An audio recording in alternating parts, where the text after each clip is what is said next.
Hello, and welcome to another Lincoln property blog, brought to you by Ben from Walters of Lincolnshire. This week we look at Lincoln's homes and their hidden history. We often discuss the Lincoln property market through house prices, yet long before price comes a home's character, and long before its character comes its age.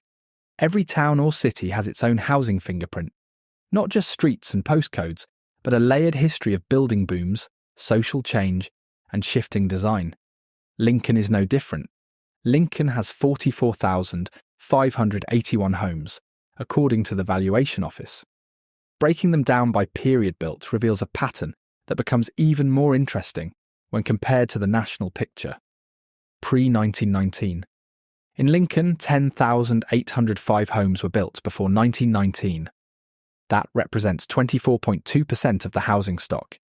Nationally, 22.9% of homes fall into this pre-1919 bracket. In the towns and cities, these are the Victorian and Edwardian properties. Terraces sit near town centres. Streets were shaped by industrial expansion and agricultural heritage.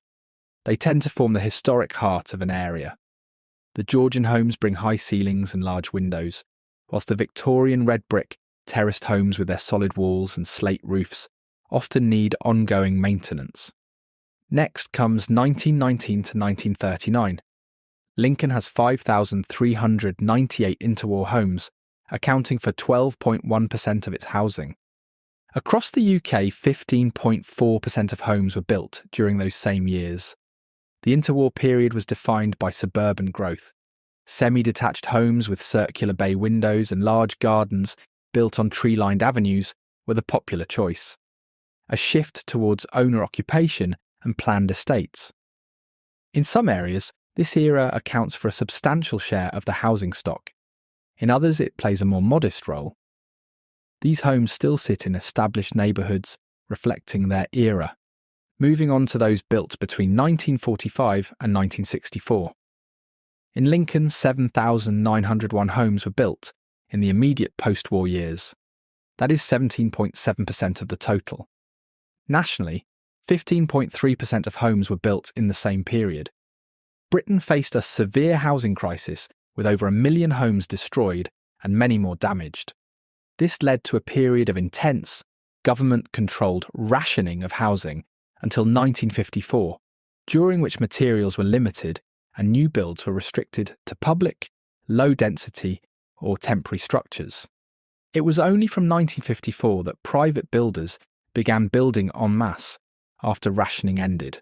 The semi-detached home was still the home of choice, often with generous plots, yet a more straightforward, plainer design when compared to pre-war semis. Over the decades, many have been extended, remodelled and modernised. Comparing local and national proportions highlights the distinct ways each area experienced post-war expansion, emphasising the contrast between their growth patterns. Next, let's look at 1965 to 1980. 7,568 Lincoln homes were built in the late 1960s and 1970s, comprising 17% of the housing stock. Across the UK, 17.7% of homes date from this period. The late 60s and 70s reshaped many communities. Estate building accelerated, layouts evolved, garages became standard, cul-de-sacs and suburban sprawl became familiar features. In some local authorities around the UK, this era forms the backbone of modern housing supply. In others, it plays a smaller part. Next comes 1981 to 2002. Between 1981 to 2002, 6,392 homes were built in our local authority, 14.3% of the housing stock. Nationally, the figure stands at 15.6%. These homes are seen as established but still modern by many buyers. Double glazing and cavity wall insulation became standard.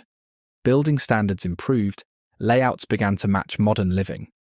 These homes balance space and efficiency. Moving on to those built between 2003 to today. Since 2003, Lincoln has added 6,517 homes. That is 14.6% of its housing stock. Nationally, 13.3% of homes fall into this post-millennium bracket. These are the most recent developments. built under tighter regulations, designed with improved energy efficiency in mind, often shaped by modern buyer expectations around kitchens, bathrooms, and open-plan living, yet at the expense of larger gardens. Why aging property matters. Understanding the age profile of an area helps explain more than you might think. Age shapes maintenance needs. It influences energy performance. It affects layout, garden size, and parking. It also shapes how buyers see certain streets or estates. Most importantly, it gives context. Lincoln is not defined by just one building era. It is defined by many. When you compare each age band with the national average, you see how unique the local housing really is. If you ever wonder where your Lincoln home fits in this story, or how the housing mix shapes today's market, I am happy to discuss it with you. For more insights and information, visit the Lincoln Property blog at waltersproperty.com/blogs. Until next time, take care. If you are thinking about selling and want an honest, evidence-based opinion on your Lincoln home's actual market value, with no fluff, no pressure, and no nonsense, I would be delighted to help. To ensure all our clients get the absolute best experience and a total marketing strategy as unique as their homes, we only list 20 properties per month.